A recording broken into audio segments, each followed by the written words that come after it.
여러분, 성경에 말이죠, 구원 얻는 자들은 따로 정해져 있는 것 같은 성경절이 있습니다. 또 하나님께서 이끌지 아니하시면 아무도 예수께 올 수가 없다고 말씀을 하십니다. 그게 여러분 무슨 뜻일까요?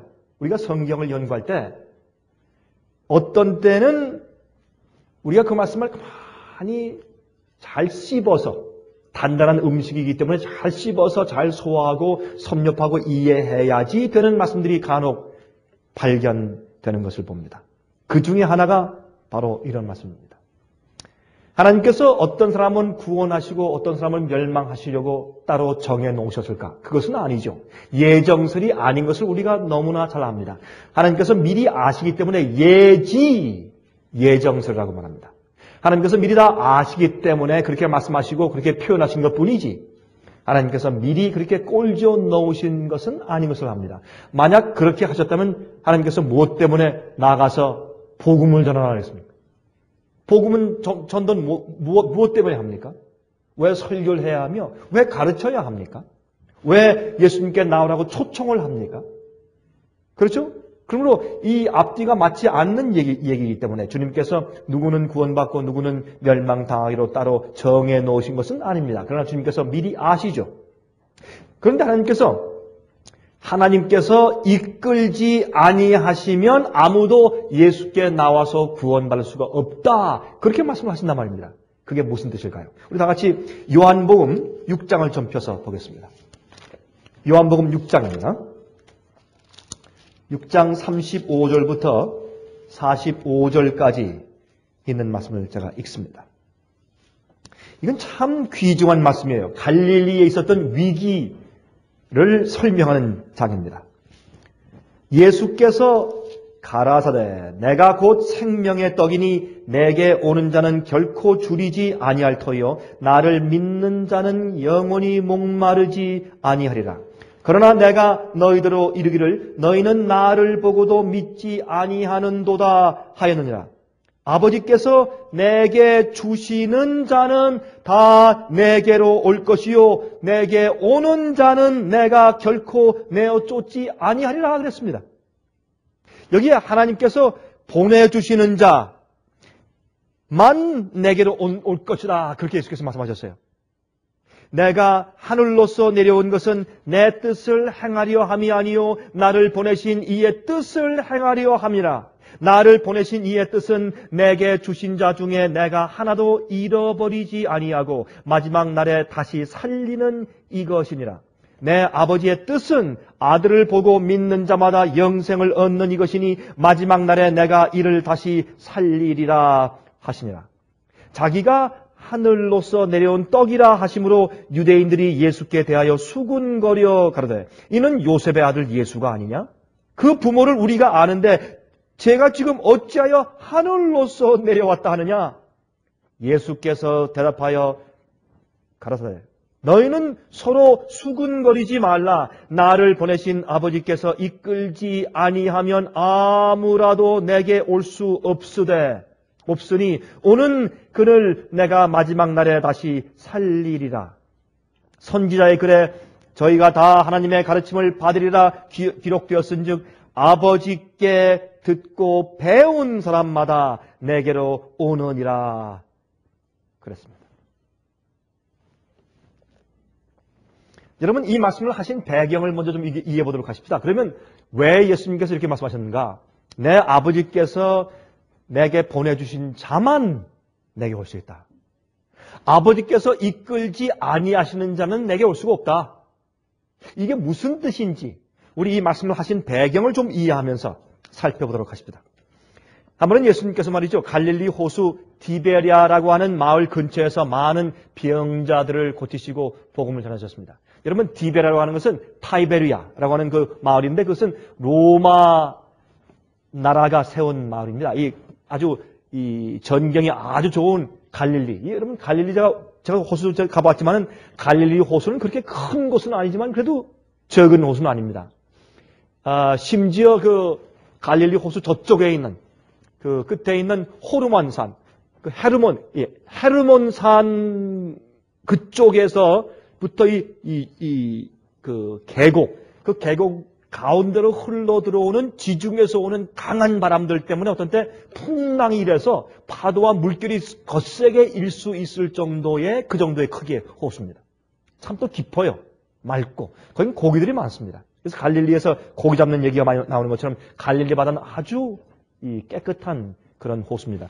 이 눈이 녹아서 내린 물들이 주로 많이 이제 내려와서 이제 물의 근원이 되고 또 그것이 요단강으로 계속 흘러가기 때문에 계속 배수가 잘 되기 때문에 참 깨끗한 그런 도시였고 경치가 참 좋은 곳이었습니다.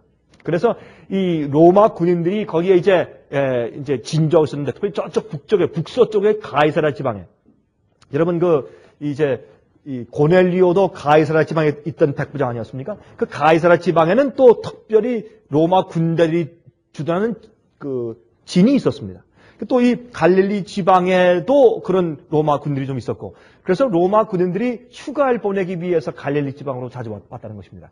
그래서 이 갈릴리 지방의 서쪽에 이 예루살렘 북쪽이죠. 그리고 갈릴리 그 호수의 서부 연안에 거기 디베레라는 마을이 있었는데 그것은 로마가 세운 도시였습니다. 거기에는 좀 환락 도시고 아마 와서 이제 노는 그런 별장도 많이 있고 또 술집도 꽤 많이 있었던 그래서 유대인들과 이 이방인들이 섞여 살던 곳입니다. 그래서 갈릴리 지방 하면 아주 상스러운 말을 많이 하고 좀 좋지 않은 분위기의 곳이라고 이제 그렇게 이제 말할 수 있겠죠. 그래서 예수님께서 이제 오셨을 때 나사렛에서 선한 것이 날 수 있겠느냐? 그렇게 말하는 것처럼 갈릴리 지방에서 한 30분 정도 서쪽으로 가면 거기가 이제 나사렛 지방이 있으니까 말입니다. 근데 이곳에서 디베레 지방에서 예수님께서 많은 병자를 고치신 다음에 그 다음에 특별히 예수님께서 이제 아주 정말 인간적인 안목으로 볼 때 절대로 고칠 수 없는 그런 사람들 고치시니까 사람들이 깜짝 놀란 다음에 유대인들 마음 가운데 이분이 바로 우리가 기다리는 메시아가 아닌가 하는 희망이 마음 가운데 솟기 시작했습니다. 그래서 큰 무리가 따르기 시작합니다. 하루는 말이죠. 예수님께서 이제 말씀을 전하시려고 보니까 5,000명입니다. 여러분 이 5,000명은 상당한 숫자 아닙니까? 그 당시 5,000명. 5,000명이 호숫가에 아주 넓은 잔디에 한꺼번에 앉아 있다고 상상해 보십시오. 얼마나 많은 숫자입니까? 아마 그쪽 부근 해안을 꽉 채웠을 것입니다. 아마 사람들이 이게 무슨 일이 났나? 아마 굉장한 관심을 가지고 보았을 그런 이제 숫자 아닙니까? 5,000명이 모였습니다. 하루 종일 예수님께서 병을 고치시고 가르치시고 또 설교하셨습니다. 그러니까 하루 종일 그들이 이제 예수님의 하시는 행적을 지켜보고 주의 말씀을 들은 다음에 그들이 배고픈 줄도 모르고 하루 종일 지냈습니다. 이제 저녁이 되었습니다. 이제 서로 이제 위장에서 쪼르륵 소리가 나기 시작합니다. 아마 예수님 당신 자신도 좀 배가 고프셨겠죠? 예수께서 말씀하기를 어디 여기 먹을 것이 없느냐? 여기 좀 음식 살 곳이 없느냐? 이렇게 말씀하신 것은 예수님께서 12 제자들의 마음을 시험하신 것입니다. 그들이 정말 예수님의 능력과 주님의 섭리에 대한 신뢰가 정말 있는지 없는지 다시 한번 그들의 마음을 시험하시기 위해서 이 주위에 좀 음식 살 곳이 있나? 물론 없죠. 거기 5,000명 먹을 음식 살 것이 어디 있겠습니까? 무슨 그런 음식을 구멍가게에서 재놓고 파는 것도 아니고 말이죠. 큰 그로서리 마켓에 가도 그런 음식은 없겠습니다. 5,000명 먹을 음식. 그때 이제 이들이 말합니다. 주님, 무슨 말씀을 그래도 하십니까? 지금 그들이 너무 지식 전에 빨리 집으로 보냅시다. 어떻게 하루 종일 내 말씀을 듣고 굶주린 이들을 그냥 보낼 수 있느냐? 그때 그들이 말합니다. 200데나리온 정도가 있어도 우리가 음식을 이를 위해서 사기 위해서 모자랄 것 같습니다. 여러분 200데나리온. 여러분 데나리온은 무슨 뜻이냐면 그 당시 로마의 화폐입니다. 1데나리온은 한 큰 장정이 하루 동안 일해서 받는 품삯이에요. 그러니까 200데나리온 하면 201의 품삯이에요. 다시 말해서 한 9개월 정도 일하고 받는 봉급이에요. 그죠? 적어도 오늘날 우리 미국의 달러로 현대 시가로 말하면 약 한 2만 불 정도의 돈입니다. 2만 불이 있어도 이를 실컷 먹일 음식을 살 수 없겠습니다. 주님 큰일 났습니다. 빨리 보내십시오. 해가 지려고 합니다. 예수님께서 가만히 기다리십니다. 가만히 기다리십니다. 이제 그들 마음 가운데 생각하면서 주님의 능력과 섭리를 이해할 겨를을 주기 위해서 주님께서 가만히 계십니다. 그때 눈치 빠른 안드레. 이 안드레는 이 복음을 전하는 제자 훈련할 때 안드레반이라고 말들을 자주 하죠. 이 안드레는 참 이 눈썰미가 있어요. 우리가 눈썰미가 있다 그러죠. 아주 재치가 있어요. 금방 보면서 뭔가 없는 데서 무엇을 만들어내려고 애쓰는 눈썰미 있는, 재치 있는, 창조력 있는 사람이에요. 안드레. 그래서 안드레는 복음을 전하는 이 개인적인 봉사사업과 개인적으로 영혼들을 낚는 사람의 대표 언어가 안드레예요. 이 안드레가 딱 보더니 저기 뭐가 있다. 이 안드레의 마음은 적어도 하루 종일 배고픈 사람들은 사람이고 우리는 우리지만은 우리 예수님께서 하루 종일 굶으셨다 이거예요. 하늘의 왕이 예수님의 메시아가 구세주가. 적어도 예수님만이라도 뭐 조금 일단 시작하시니까 오죽 저렇게 말씀하실까. 예수님이라도 조금 뭔가 좀 드려야지. 그래서 보니까 무엇이 보입니까? 여러분 어떤 필요와 목적을 가지고 바라보면 비전이 있는 사람들한테 무엇이 보입니까? 비전이 있는 사람들에게 길이 보입니다. 그래서 눈을 뜨고서 보니까 뭐가 보입니까? 똑 5개와 물고기 2마리. 오병이어라고 그러죠. 오병이어의 기적. 보니까 한 소년 아이가 보리떡 5개와 물고기 2마리가 있는 겁니다. 여러분 이 아이는 아마 예수님의 그 말씀을 듣고 싶어 했을 것입니다. 아침 일찍 일어나서 떠날 때 어머니가 같이 왔을지도 모르죠. 어머니가 그 아이에게 너 배고플 때 꼭 먹어라 하고 아주 정성스럽게 쌓아줬을 것입니다. 그 당시에 보리떡은 특별히 이 유대인들 아주 가난한 사람들 집에서 먹는 음식이었습니다. 또 오병이어 이때 이 물고기 2마리 하니까 말이죠. 그 지방이 갈릴리 지방이니까 뭐 팔뚝만큼 큰 월척, 큰 이런 물고기 2마리 구워온 것으로 그런 생선이라고 생각합니다. 아닙니다. 원어에 보면 아주 작은 고기예요.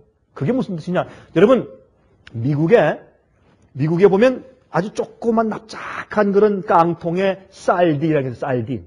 살디라는 걸 한번 본 적 있어요? 살디는 손가락처럼 아주 가난한 그런 그 생선들 있죠. 조그맣고 가는 생선들. 멸치보다는 조금 크죠. 이 재 있는 살디라는 게 있었어요. 그런 식으로 조그만 생선이에요. 그러면 그것은 소금에 절여서 아주 짭니다. 다시 말해서 유대인들이 먹기를 좋아했던 생선 김치였어요. 우리 한국 사람들이 먹는 김치입니다. 김치는 반찬 없을 때 옛날에 그저 이밥, 쌀밥 한 그릇에 그저 김치만 있으면 그저 겨울에 먹었지 않습니까? 그런 식으로 그들이 빵을 먹을 때 그냥 먹을 수 없으니까 반찬으로 먹는 것이 조그만 쌀딩 같이 소금에 절인 그러한 이 조그만 이 아주 작은 이 생선 김치였어요. 절인 그런 뜻입니다. 그거 조금만 가져왔어요. 그것은 그 당시 음식 가운데 가장 최연한 것이었습니다. 예수님께서 그것을 가져오라 그랬습니다. 그것을 가져왔어요. 가져왔을 때 예수님께서 그 음식에 손을 얹으시고 안수하십니다. 우리 잘 아는 얘기지만은 이 얘기를 어린 아이들한테 해주면 아이들은 너무 좋아해요. 예수님께서 손에 이제 그걸 놓으시고 띄어서 줍니다. 근데 떡 5개, 물고기 2마리니까 사실은 물고기를 2마리를 갖다가 7개로 자른 다음에 아이들한테 묻습니다. 예수님께서 한 번 주셨다. 또 2번 주셨다. 3번, 4번, 5번, 6번, 7번을 주셨다. 자, 이제 손에 남은 것이 있느냐 없느냐 그러면 아이들이 그래요. No, nothing. 그래요. 없다고. 근데 8번째 주시니까 또 나온다. 9번째 또 나온다. 그러면 아이들이 아주 좋아해요. 그러니까 실제였습니다. 참 이상하게 그날은 예수님의 손 위에 있는 그 음식이 그저 끝이 없이 나오는 겁니다. 이것은 하나님 안에 있는 주님께서 우리를 살리시기 위해서 주시는 생명의 떡을 상징했습니다. 생명의 떡은 원하는 자 바라고 그 앞에 와서 주님의 음식을 먹기 위해서 거기서 배가 고파서 세상을 다 잊어버리고 세상에 있는 사업도 다 잊어버리고 가장 세상에서 중요하다는 것을 전부 다 팽개친 채 주님께 나와서 말씀을 먹기 위해서 무릎 꿇은 자에게 끊임없이 나오는 생명의 떡을 상징하는 것이 바로 이 기적입니다. 나오고 또 나오고 또 나오고 언제까지? 다 나온 다음에 다 배불리 먹고 12 광주리의 부스러기가 남을 때까지 나왔다. 이것은 충분히 배불려 먹고 혹시 못 먹은 자들이 있을까봐 주님께서 남겨두셨습니다. 남겨두서 남긴 것은 자, 이제 너희들이 이제부터 또 이런 기적을 보고 나서 이 똑같은 생명의 떡의 말씀을 내게 들은 오늘 그 말씀을 너희들도 나가서 복음을 전해야 할 텐데 너희가 복음을 전하러 나갈 때 너희 변도에 넣고 나가라. 그래서 12 제자를 위해서 12 광주를 남겨주셨어요. 우리가 실컷 먹고 배불러야 가지고 나가죠. 무슨 음식을? 똑같이 받아먹을 음식을. 우리가 남들에게 전하는 음식은 예수께 받은 음식이어야 합니다. 생명의 양식의 떡을 먹어야 남한테 나눠주죠. 내가 구원받지 못하고 내가 말씀으로 내가 승리하고 내가 이기고 내가 견디고 내가 감사하고 내가 찬양하고 내가 이 세상을 이긴 그런 양식이 내 속에 있어야 남한테 똑같은 양식을 나눠주죠. 내게 체험되지 않은 양식이 무슨 소용이 있겠습니까? 여러분, 우리가 가지고 나가는 것은 12 광줄이요. 먹고 실컷 배부른 다음에 똑같은 음식을 가지고 나가는 것입니다. 그런데 이제 이 사건이 있은 다음에 말이죠. 이제 난리가 났습니다. 여러분, 제가 더 이상 설명을 드릴 필요 없죠. 이야, 이 예수만 있으면 전쟁에 나가서 다쳐도 금방 다 나을 수 있고, 여러분, 이 먼 지방에 가서 전쟁할 때 제일 필요한 것이 제일 문제가 군량미 아닙니까? 먹고 사는 거. 아무 필요가 없어요. 조금만 보따리 하나만 싸가지고 가면 예수님만 있으면 군량미 문제가 없어요. 이건 보통 문제가 아닙니다. 여러분, 제가 지난번에 말씀드렸지만은 예수님께서 이 나사렛 회당에서 말씀하실 때 어떻게 해요? 은혜의 해와 신혼의 날을 말씀하신 이사야 61장을 말씀하실 때 은혜의 해만 말씀하시고 신혼의 날은 읽지 않으시고 안 드셨어요. 사람들이 다 이상하게 쳐다봤죠. 신혼의 날은 복수의 날이요. 그들이 가장 좋아하는 성경절이었습니다. 예수님께서 그 말씀을 읽지 않으셨습니다. 메시아가 이 땅에 와서 하는 일이 아니었기 때문에. 신혼의 날은 예수께서 은혜의 복음을 전하실 때 그것을 거절한 자들에게 결국 오는 심판이 신혼의 날이에요. 예수님께서는 그들을 구원하러 오신 겁니다. 그래서 그들이 예수만 있으면 정말 신혼의 날에 그 예언이 세상에서 이루어질 것으로 그들이 소망했어요. 그래서 그들은 예수님을 왕으로 삼았습니다. 왕으로 삼으려고 수군거리고 난리가 납니다. 그때 군중들의 이쪽 저쪽에서 대표가 막 달려오겠죠. 안드레한테 달려오고 바돌로메한테 달려오고 말이죠. 빌립한테 달려오고 베드로한테 달려오고 요한에게 달려오고. 그럼 신이 났죠 지금. 예? 왜 신이 났습니까? 예수가 올라가면 자기도 올라가는 거니까. 여러분, 그래서 그들은 잘못된 그런 의도와 잘못된 품성을 가지고 그들은 예수님을 지금 당신 맞다. 예수님은 하라고 해도 안 하는 분이니까 여러분들이 잘 알아서 멍석을 깔아줘야지. 지금 왕을 삼자. 예. 지금 이럴 때. 이렇게 해서 왕으로 삼으려는 추대하는 그 운동이 아주 강력하게 벌어질 때 여러분, 요한복음 14장 15절 보시겠습니까? 이렇게 말씀했어요. 그 사람들이 예수의 행하신 이 표적을 보고 말하되 이는 참으로 세상에 오실 그 선지자라 하더라. 그러므로 예수께서 저희가 와서 자기를 억지로 잡아 임금 삼으려는 줄을 아시고는 다시 혼자 산으로 떠나가시니라. 여러분, 우리가 예수님을 받아들이는 것은 표적을 보고 받아들이는 것이 아닙니다. 얼마나 많은 사람들이 이적을 보고 기도의 응답을 보고 기적을 보고 표적 때문에 예수를 받아들입니까? 그것은 하나님께서 보내주시는, 하나님께서 이끄시는 영혼이 아니라 그 말입니다. 거기에 강한 힌트가 이 말씀 속에 숨어 있어요. 예수님께서 그들을 다 가라고 다 내쫓아요. 다 가라 한 다음에 예수님께서 그들을 꾸중하신 다음에 예수님께서 조용히 혼자 그 세속적이고 하나님의 영이 포함되어 있지 않는 군중 심리에서 떠나서 예수님께서 조용히 산으로 올라가십니다. 여러분, 이제 성령의 역사가 없는 사람들 틈에 계시지 마십시오. 그런 군중 심리와 그런 흔들림에 요동되지 마십시오. 거기엔 예수께서 계시지 않습니다. 하나님께서 인도하시고 이끄시는 자들은 바로 이러한 사람들이 아닙니다. 여기에 예수님을 왕으로 초대했던 사람들은 하나님께서 아버지께서 보내주신 자들이 아니다. 그 말씀을 하신 거예요, 예수님께서. 왜요? 예수님을 사랑해서 모여서 예수를 왕으로 추대하려고 했는데, 인정했는데, 메시아인 것을 인정했는데, 왜 아니에요? 그들은 메시아를 인정할 때 하나님께서 그들을 이끌어서 인정한 것이 아니라 그 말입니다. 다시 말해서 오늘날 교회 안에 앉아있는 많은 그리스도인들과 교인들도 하나님 아버지께서 이끌지 아니한 사람들도 많이 있을 수 있다 그 말입니다. 예수를 인정할 때 잘못된 동기와 소원을 가지고 한다 그 말입니다. 누가 정말 하나님께서 이끄시고 아버지께서 보내신 자들이냐 말입니다. 누가? 예수님께서 그래서 그러한 더럽히는 공기에서 떠나서 조용히 하나님 아버지와 조용히 사귀고 다시 마음을 새롭게 하시기 위해서 조용히 기도하시러 산 위로 올라가십니다. 산으로 올라가시다. 산으로 올라가시다. 예수님께서 말했습니다. 너희들은 이제 배를 타고서 저쪽 편으로 가라. 여러분이 이 디베리아에서 배를 타면 저쪽 가버나움과 베스다 지방으로 가게 됩니다. 저쪽 건너편에. 그래서 그들이 이제 배를 타고 갑니다. 여러분 이날따라 배를 타고 갈 때 얼마나 우울했을까요? 얼마나 실망했을까요? 예수님께서 절호의 찬스를 못 주시고 정말 우리 주님이 진짜 메시아인가? 저분이 메시아가 되실려나 정말?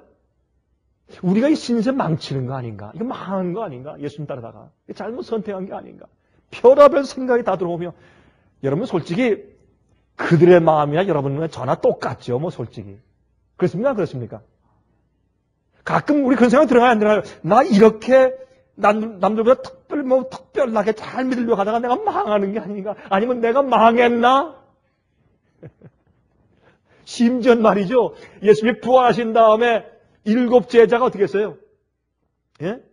저 갈릴리 가가지고 뭐가 했습니까? 그들이? 고기 잡았죠? 고기 잡았을 때 신발 떨어져, 옷 떨어져, 뭐 다 해줘 먹을 것도 없고. 왜요? 예수님을 3년 반 동안 따랐는데 집 바쳐, 그물 다 내던져, 배 다 내던져, 다 하고 나서 남은 게 뭐예요? 욕 먹는 거, 예? 사람들이 다 수군거리고 저 이상한 극단들, 이단의 무리, 같이 상대도 하지 마라. 그 집 아들, 딸과 결혼도 하지 마라. 또 출교당하고. 아, 망해도 이 정도 망하면 되지. 더 이상 더 망해요? 완전히 망했어요. 경제적으로 망하고, 영적으로 망하고, 지성적으로 망하고, 교회에서 망하고, 완전히 망했지. 정신 나간 사람들이지. 그날 밤에 고기 잡는데 또 고기 한 마리 안 잡히네 또. 참 야속하죠. 그전엔 그렇게 잘 잡힌 고기도, 하필이면 그날 밤에 또 밤새도록 또 고기가 안 잡혀요. 그들은 완전히 망했어요. 그들 마음 가운데 어떤 마음이 들어갔을까요? 참, 우리가 가만히 보면 그들 12 제자들의 얘기가 그들만의 얘기가 아니고 바로 우리 얘기예요. 우리 얘기.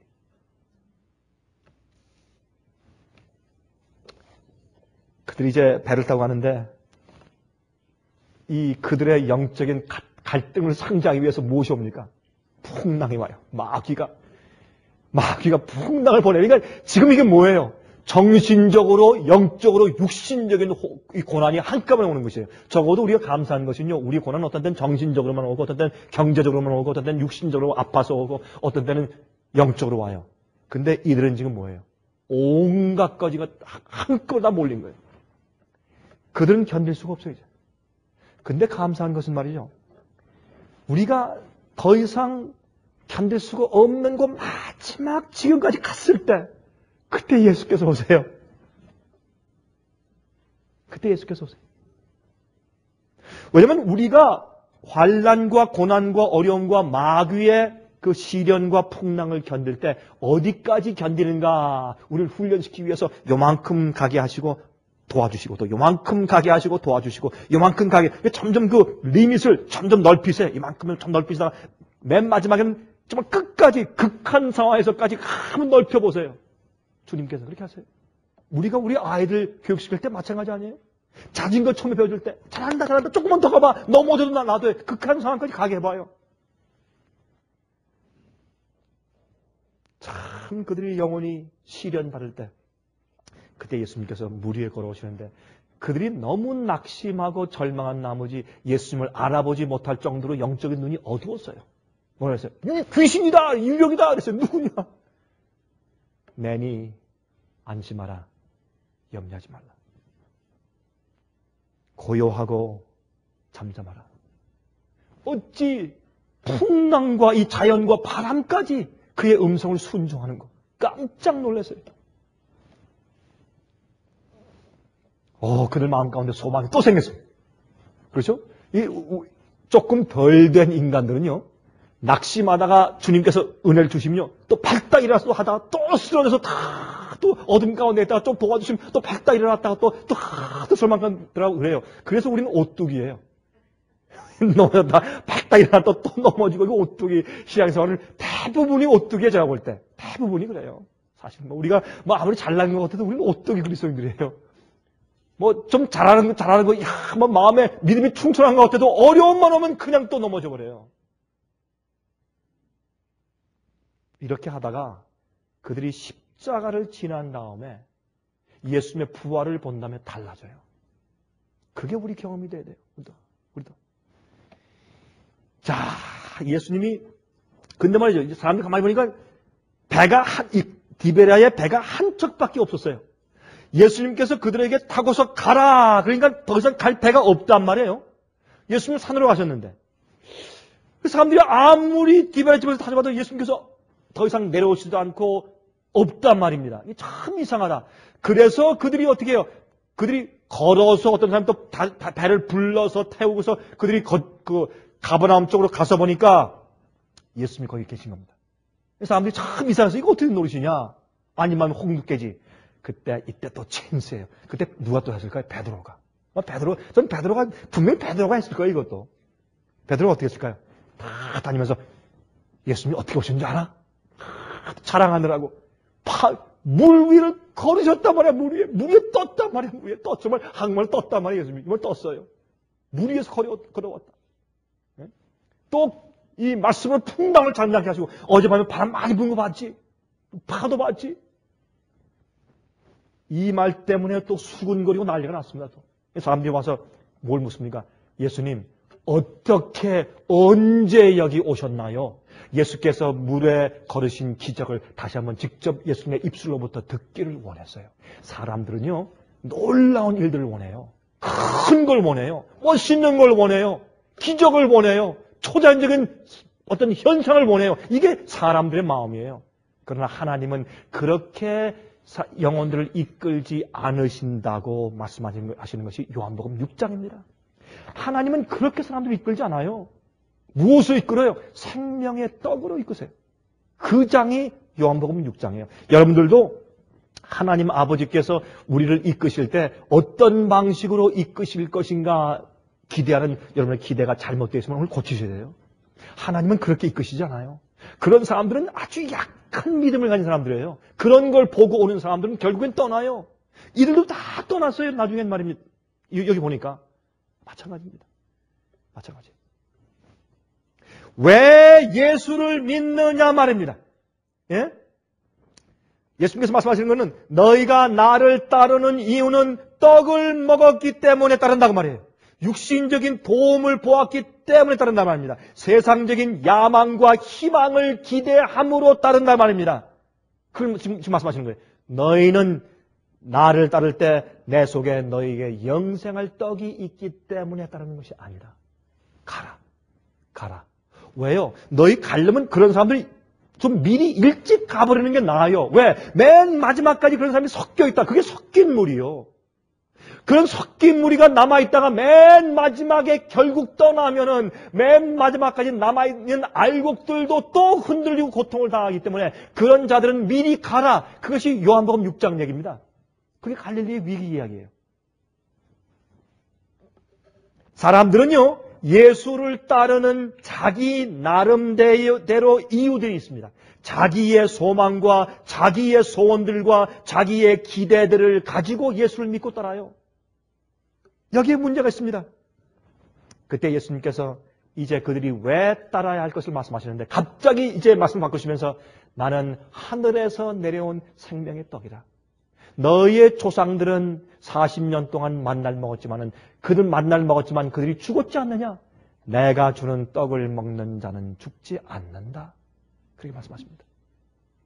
아버지께서 구원 얻기 위해서 인도하시는 성령으로 이끄시는 자들이 누군가라는 것을 그렇게 예수님께서 교통하고 커뮤니케이션 하시고 알게 하시려고 그렇게 애를 쓰시는 겁니다, 지금. 그때 그들이 말합니다. 예수여, 우리 모세는 하늘에서 떡을 내리는데 우리 조상들을 40년 동안 먹였습니다. 그게 모세가 했나요? 하나님께서 하셨지. 우리 모세는 40년 동안, 근데 주님께서 5천 명을 한 번 먹이셨습니다. 모세는 40년 동안 200만 명을 먹였습니다. 한 번 5천 명으로 먹이신 거 그거 가지고 부족합니다. 우리에게 또 다른 표적을 좀 보여주십시오. 그렇게 물은 거예요, 그들이. 이게 그 말이에요.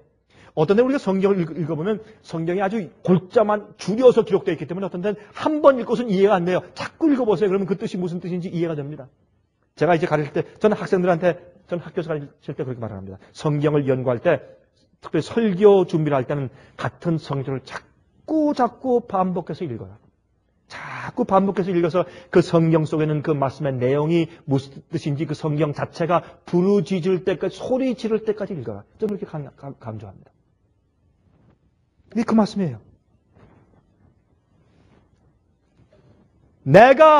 이제 그들이 이해 못하니까 나중에 좀 더 자세히 말씀하십니다. 바로 내가 떡이야, 내가 너에게 생명의 떡을 주러 온 것뿐만 아니라 바로 나를 주러 왔어. 내가 생명의 떡이야. 내 살을 먹고 내 피를 마시지 않는 자는 나와 아무 상관이 없다 그랬어요. 생명이 그들에게 없는 것이다.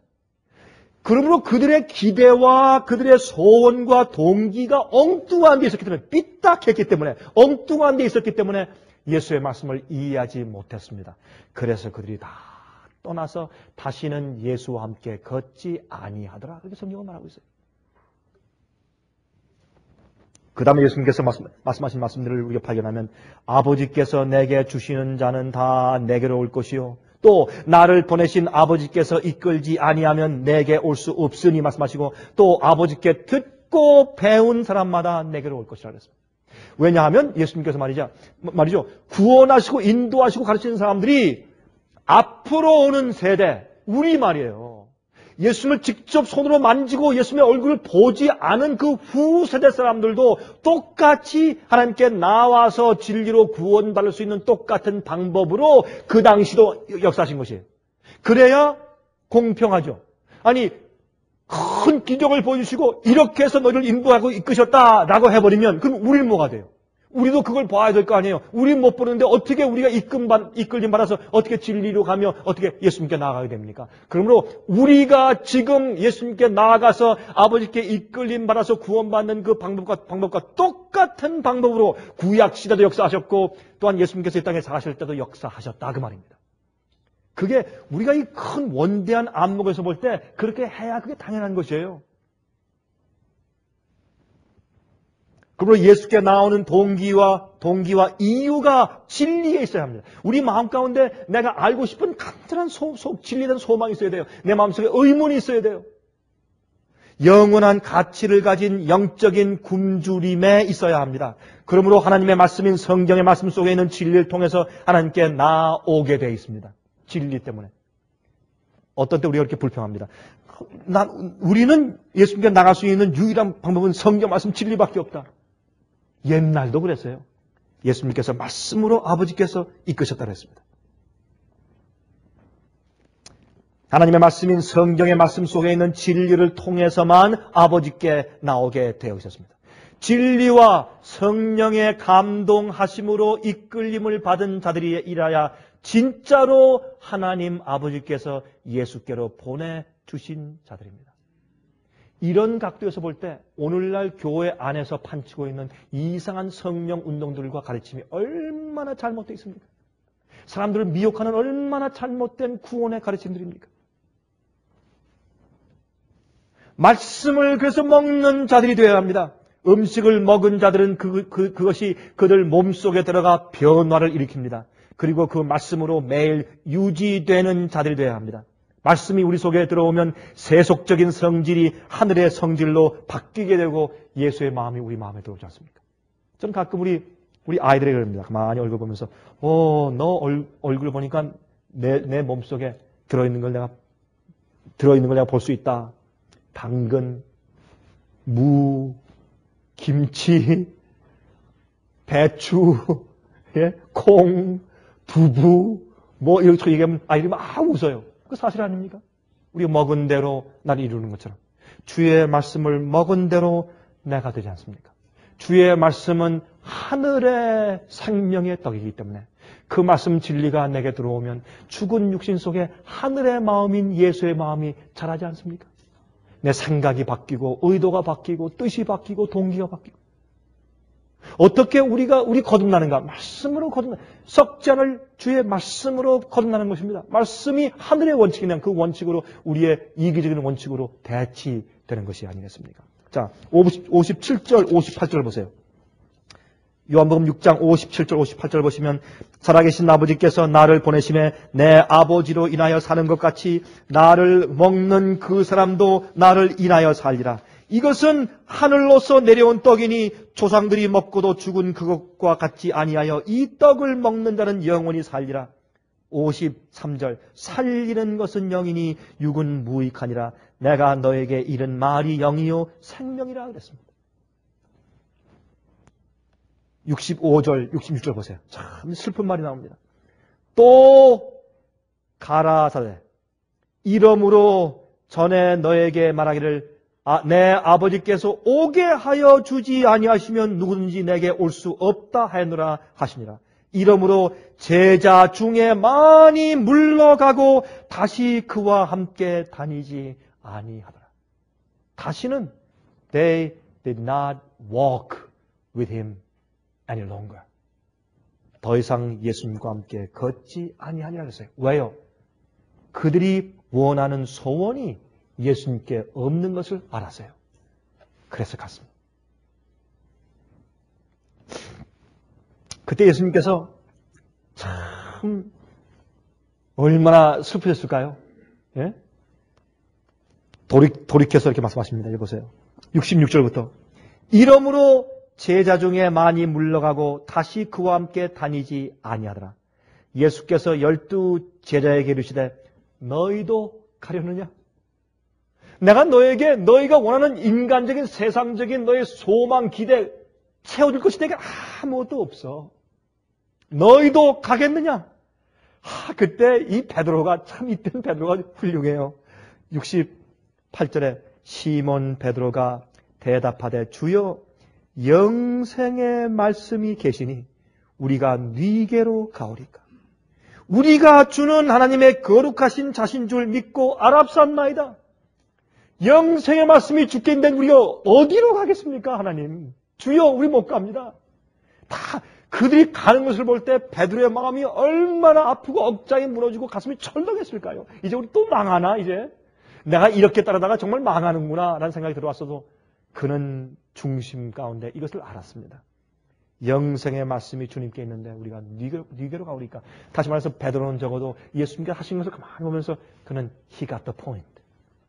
그가 뜻을 알아차렸어요. 이 말씀을 했어요. 그때 예수님께서 70절에 말씀하십니다. 예수께서 대답하시되 내가 너희 12를 택하지 아니하였느냐? 그러나 너희 중에 한 사람은 마귀니라. 이게 무슨 말이냐? 이러한 모든 시험과 시련의 기간을 지나서도 맨 마지막에 팔마귀가 아직도 그 중에 있다고 말합니다. 우리들도 그럴 수가 있어요. 우리 마음도 그럴 수가 있어요. 가론 유다는 회개할 뻔했습니다. 회개할 수 있었습니다. 그러나 하지 않았습니다. 이 갈릴리의 시험은 예수를 따르는 자들이 자기들의 야심을 굴복하고 예수께서 가신 길, 십자가를 지고 따라가는 길을 가는 자들이 하나님께서 예수에게 보내주신 주신 자라는 것을 말해주고 있는 이야기입니다. 말씀과 진리를 따라가는 자들이 아버지께서 보내주신 자다 그 말입니다. 여러분 이렇게 예수께서 말씀하시자 갑자기 예수님을 왕으로 추대하던 열성이 확 죽어버렸습니다. 결국엔 자기들이 원하는 것이 예수님 안에 없는 것을 알게 되자 떠났습니다. 그래서 하나님의 참 역사를 경험하는 자들과 어떤 전도하는 방법과 설교 내용들이 자기가 원하는 것과 들어맞기에 따르는 사람들 간의 차이가 생깁니다. 그렇죠? 많은 사람이 교회 다닙니다. 그러나 정말 참 생명의 떡인 말씀의 역사를 경험하는 사람들과 참 백성, 아버지께서 이끌어서 보내주신 자들과 또 어떤 자들요? 그 목사나 그 장로나 그 교회나 그런 사업체가 말해주고 전도하고 기대하게 만들어주는 그런 내용들이 자기 속 깊이 있는 자기가 원하는 소원과 기대에 들어맞기 때문에 따르는 자들이 있다고 말합니다. 그게 큰 무리입니다. 그것을 성경은 쭉정이라고 설명합니다. 참된 동기에서 성령의 인도함을 받고 나오는 자들이 얼마나 될까요? 이것은 참 중요한 이야기입니다. 중요한 얘기입니다. 그런데 이렇게 말씀하시면서 예수님께서 내 아버지께서 내게 보내주시는 자만 내게 올 수 있다라는 말씀을 하실 때마다 끝에 꼭 무슨 말씀하세요? 꼭 거기에 이 축복을 타세요. 내가 그들을 내게로 그렇게 나오는 자들을 결코 내어쫓지 않는다. 또 하나 뭐예요? 그들을 내가 마지막 날에 꼭 다시 살리리라. 내가 부활시키리라. 난 그렇게 진짜 생명의 떡을 알고 먹고 나오는 그들은 내가 절대 그들에게 의리를 저버리지 않는다.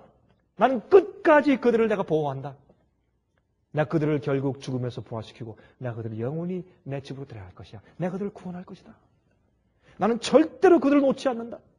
한 번 내게 온 자는 내가 절대로 놓지 않는다. 그 말씀을 하실 때 여러분 내게로 오는 자는 결단코 내가 내쫓지 않는다. 내가 그들을 잃어버리지 않는다. 그 얘기가 바로 여기에 해당되는 겁니다. 이렇게 이해해 그 뜻이 무슨 뜻인지 우리 알게 되는 것이에요. 그렇게 주님께 생명의 양식을 알고 나가는 자들은 결단코 주님께서 그들을 저버리지 않습니다. 그래서 의인의 자식들이 어떻게 해요? 걸식하는 것을 본 적이 없다고 말씀하신 말씀이 성경에 기록된 이유가 거기에 있다 말이에요. 그들이 의인들이에요. 그런 사람들이 의인들이에요.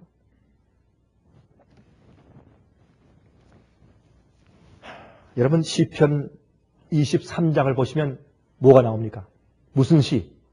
목자의 시. 목자의 시. 목자의 시를 보시면 참 그 말씀이 감동적이에요. 시편 22장은 예수님께서 십자가에 못 박히신 고통에 대한 예언장이에요. 시편 22장.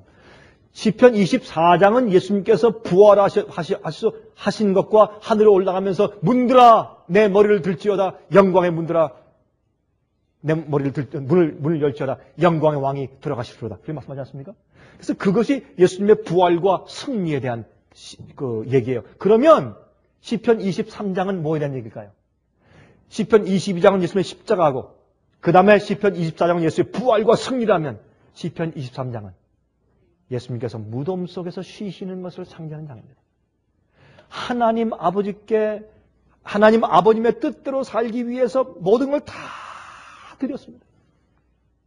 다 드려서 하나님이 인간이 되어서 성육신하시고 말구에 태어나시고 고생하시고 핍박 고난 다 받으시고 십자가에 돌아가신 다음에 할 일 다 한 다음에 인간적으로 세상에서 인간이 원하는 그런 보상을 전혀 받으시지 못한 채 약속만 말씀만 받으신 채 하나님 아버지를 신뢰하고 아버지시여 내 영혼을 당신의 손에 의탁합니다.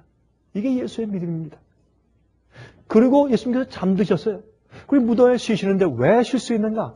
하나님의 약속을 믿는 믿음으로 아버지께서 분부하신 모든 것을 다 행하고 나서 약속을 실제 지금 보지 못하지만 약속의 말씀을 받은 다음에 쉬는 것입니다. 이것이 참된 안식의 경험이에요. 이것이 쉬는 경험이에요. 여러분 우리 마음 가운데 눈에 보기 때문에 쉬는 것이 아니라 하나님께서 성경에 약속했기 때문에 쉬시기 바랍니다. 이게 예수님의 믿음입니다. 여러분 그럴 때 시편의 23장에 무슨 말씀 씁니까?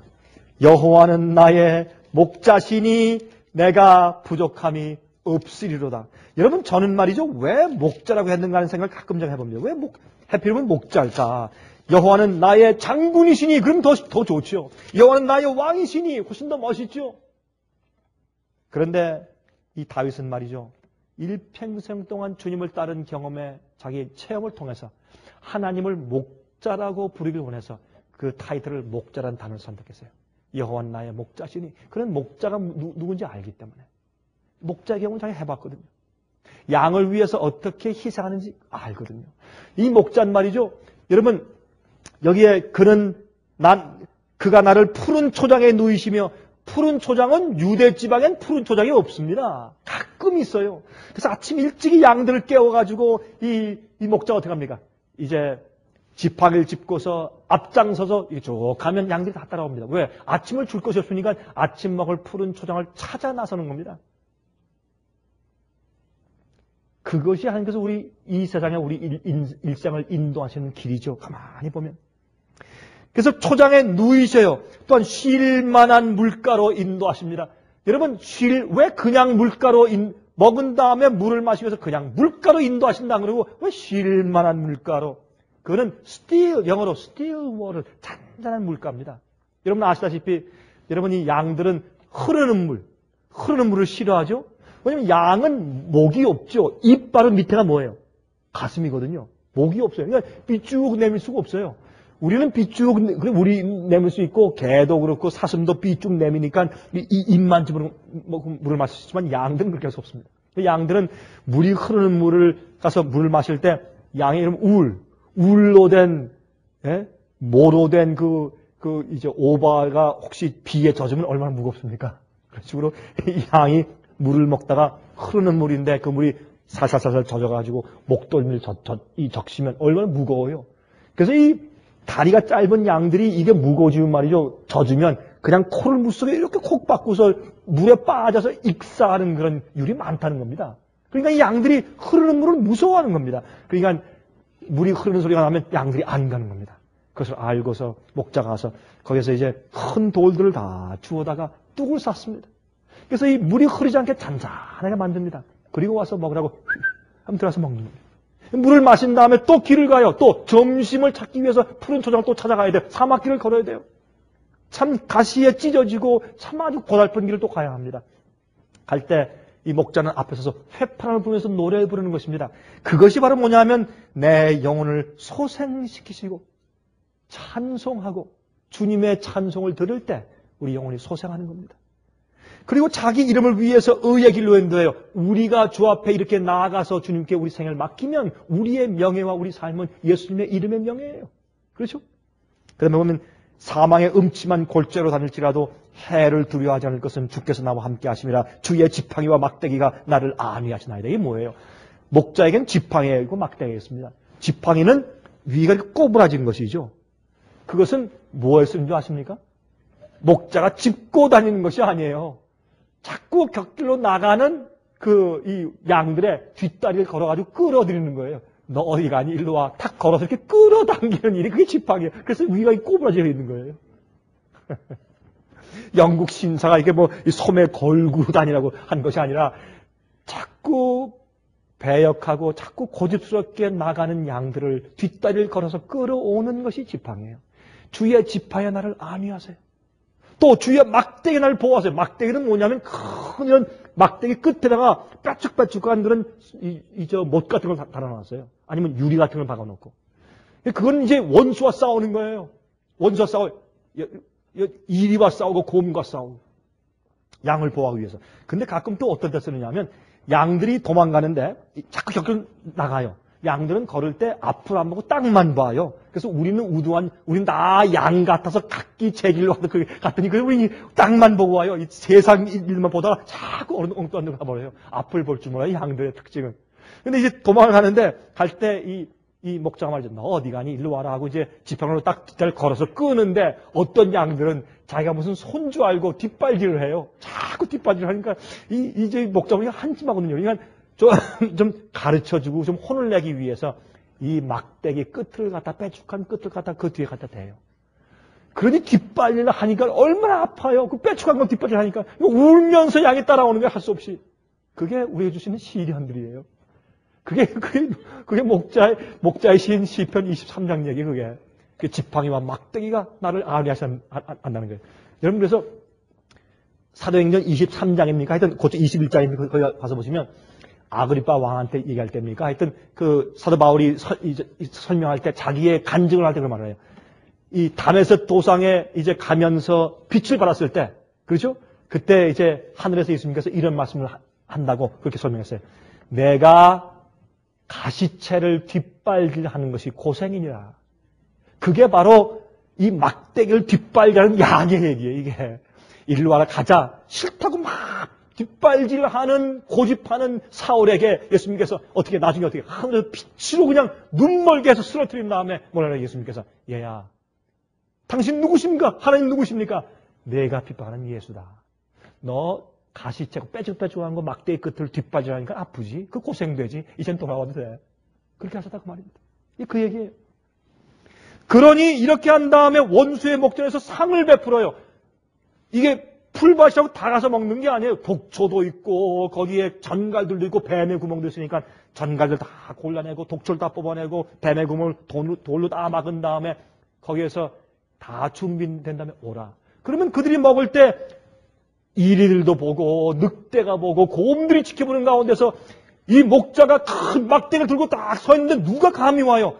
조용히 원수가 보는 입장에 잔치상을 베풀었어요. 그래서 그들이 먹는 겁니다.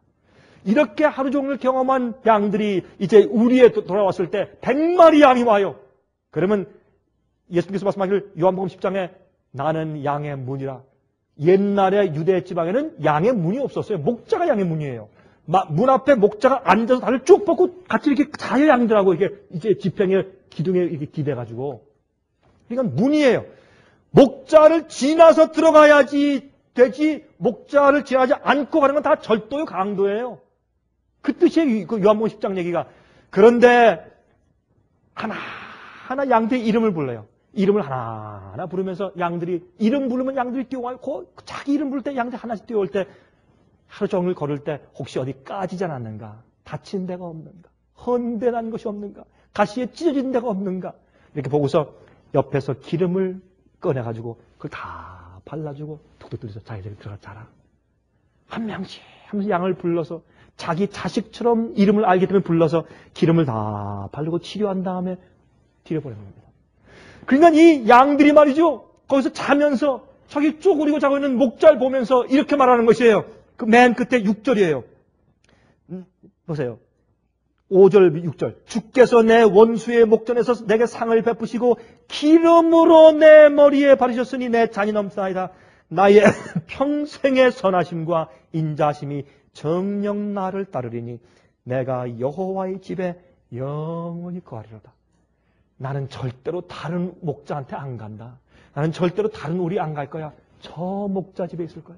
저렇게 사랑스럽고 저렇게 나를 하루 종일 인도해서 내 머리에 기름 부으시는 저 목자, 난 저 목자 밑에 영원히 있어야지 라는 결심을 가지고 조용조용 새근새근 잠드는 이야기가 시편 23장입니다.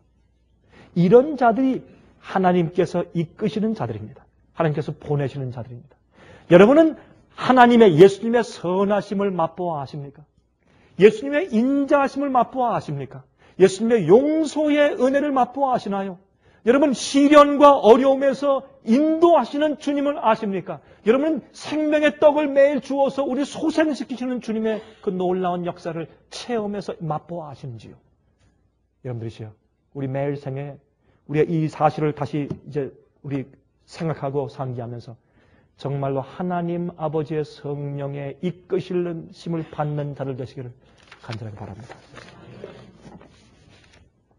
자비하신 하늘에 계신 우리 아버지, 우리 마음속에 있는 인간적인 소욕과 인간적인 기대를 가지고 하나님 따르지 않게 해 주시옵소서. 우리 마음속에 예수의 마음을 허락하시고 성령으로 우리 마음속에 크게 역사해 주셔서 우리가 거듭나지 않은 동기가 우리 마음속에 잠재있지 않게 해 주시옵소서. 생명의 떡을 저에게 매일 주사 받아 먹게 하셔서 우리가 왜 주님을 아는지를 체험하게 하시고 주님을 올바른 목적을 가지고 따르게 해 주시옵소서. 주님이시여, 우리가 이 세상에서 받는 축복들은 결국엔 없어질 것들이며 결국엔 또 우리가 죽습니다. 영생하는 양식을 주시며 영원히 살 수 있는 우리 마음속의 능력을 허락하여 주시옵소서. 살아계신 예수 그리스도의 거룩하신 이름으로 기도합니다. 아멘.